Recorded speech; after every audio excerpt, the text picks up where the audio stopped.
Você já se perguntou quem foi Jesus além das histórias que ouviu na igreja? Longe dos sermões e dos vitrais, existe uma figura muito mais complexa e fascinante.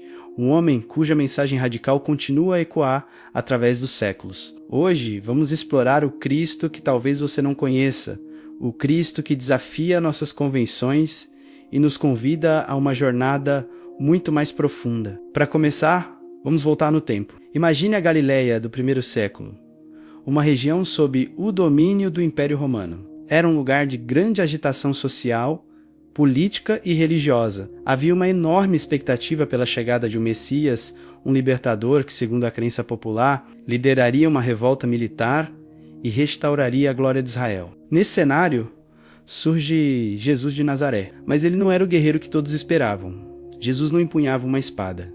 Sua arma era a palavra. Ele não falava de batalhas contra Roma, mas de uma revolução interna, uma transformação do coração. Isso por si só já era uma quebra radical de expectativas. As pessoas ansiavam por um rei poderoso e receberam um carpinteiro que falava de amor, perdão e humildade. Pensemos em suas companhias. Jesus não se cercou da elite religiosa ou dos poderosos. Pelo contrário, ele caminhava com os marginalizados, coletores de impostos, pescadores, mulheres consideradas impuras, pessoas doentes. Naquela sociedade rigidamente estratificada, isso era escandaloso. Jantar com um coletor de impostos era como compactuar com a opressão romana. Conversar abertamente com uma mulher samaritana era quebrar tabus culturais e religiosos profundos. Jesus estava ensinando algo poderoso através de suas ações. O reino de Deus não tem barreiras. Ele não pertence aos justos autoproclamados, mas àqueles que a sociedade rejeita. Essa é uma mensagem que ainda hoje nos desafia. Quantas vezes nós mesmos criamos muros julgando quem é digno ou indigno do nosso tempo e da nossa compaixão? Agora, vamos analisar seus ensinamentos. Muitas vezes eles são apresentados de forma simplificada, como regras morais fáceis de seguir, mas na verdade eram profundamente subversivos. Quando Jesus disse amai os vossos inimigos, ele não estava apenas dando um conselho sentimental. Ele estava desmantelando a lógica da retaliação, o ciclo de violência que sustentava o poder romano e as tensões locais. Amar o inimigo era um ato de resistência política e espiritual. E a famosa parábola do bom samaritano. Hoje, a vemos como uma simples história sobre ajudar o próximo, mas na época, samaritanos e judeus se odiavam. Ao colocar um samaritano como o herói da história, e um sacerdote e um levita como os que falharam,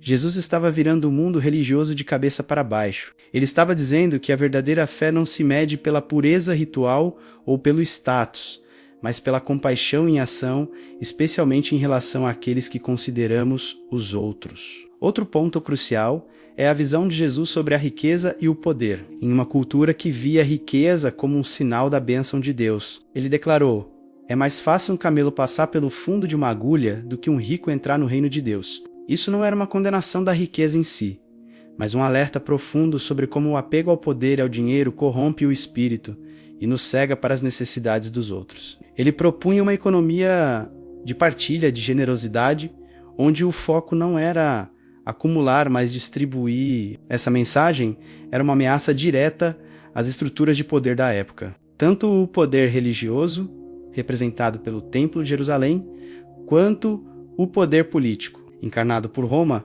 se sentiam ameaçados por esse pregador itinerante que atraía multidões e questionava a autoridade estabelecida. Sua entrada em Jerusalém, montado em um jumento, foi uma paródia deliberada das entradas triunfais dos generais romanos. Ele se apresentava como um rei, mas um rei de paz, um rei dos humildes. A purificação do templo, quando ele derrubou as mesas dos cambistas, foi o estopim. Ele não estava apenas irritado com o comércio, ele estava protestando contra um sistema que explorava os pobres e transformava a casa de oração em um covil de ladrões. Foi um ato de desobediência civil com profundas implicações teológicas e políticas.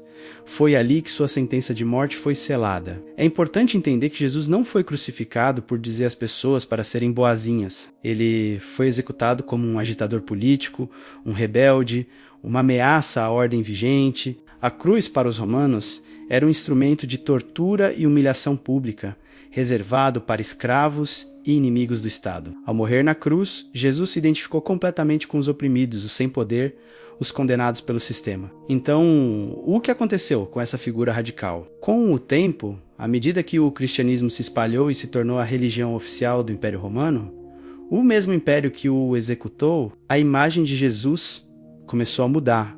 O revolucionário da Galileia foi, aos poucos, transformado em imperador celestial, o Cristo Pantocrator, uma figura de poder e majestade que refletia a glória do império. Seus ensinamentos subversivos foram suavizados, reinterpretados para apoiar as estruturas de poder em vez de desafiá-las. A mensagem sobre libertar os oprimidos e acolher os marginalizados muitas vezes deu lugar a um foco em doutrinas abstratas, regras e obediência à hierarquia institucional. O Jesus que comia com os pecadores tornou-se um juiz distante, e sua mensagem de graça radical foi por vezes substituída por um sistema de méritos e culpas. Não estou dizendo que as igrejas erraram em tudo. Muitas realizaram e realizam um trabalho incrível de caridade, justiça e apoio comunitário, inspiradas justamente por esse Jesus radical. Mas é inegável que, em muitos contextos, a figura de Jesus foi domesticada, despida de seu potencial transformador.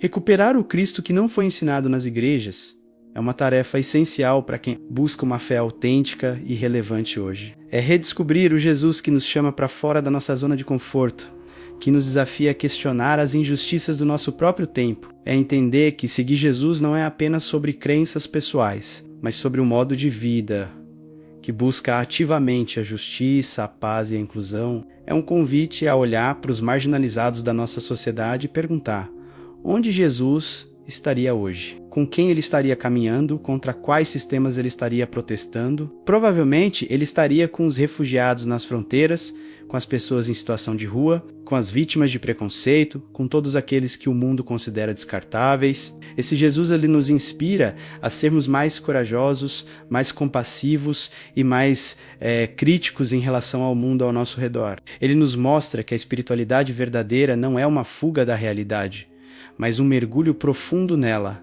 armados com amor e esperança. Portanto, da próxima vez que você pensar em Jesus, tente olhar além da imagem serena e distante. Tente ver o profeta Galileu, com poeira nos pés e fogo nos olhos, que virou o mundo de cabeça para baixo com uma mensagem tão simples e tão revolucionária que, 2000 anos depois, ainda estamos tentando compreendê-la plenamente. Essa jornada de descoberta é contínua e pessoal. Ler os evangelhos com um novo olhar, questionando e buscando entender o contexto original, pode revelar um Jesus muito mais vibrante e desafiador do que imaginávamos. E talvez, ao encontrar esse Cristo, encontremos também uma versão mais autêntica e corajosa de nós mesmos. Obrigado por me acompanhar nesta reflexão. Se este conteúdo te fez pensar, deixe seu comentário, compartilhe com alguém que também possa se interessar e não se esqueça de se inscrever no canal para mais vídeos como este. Até a próxima!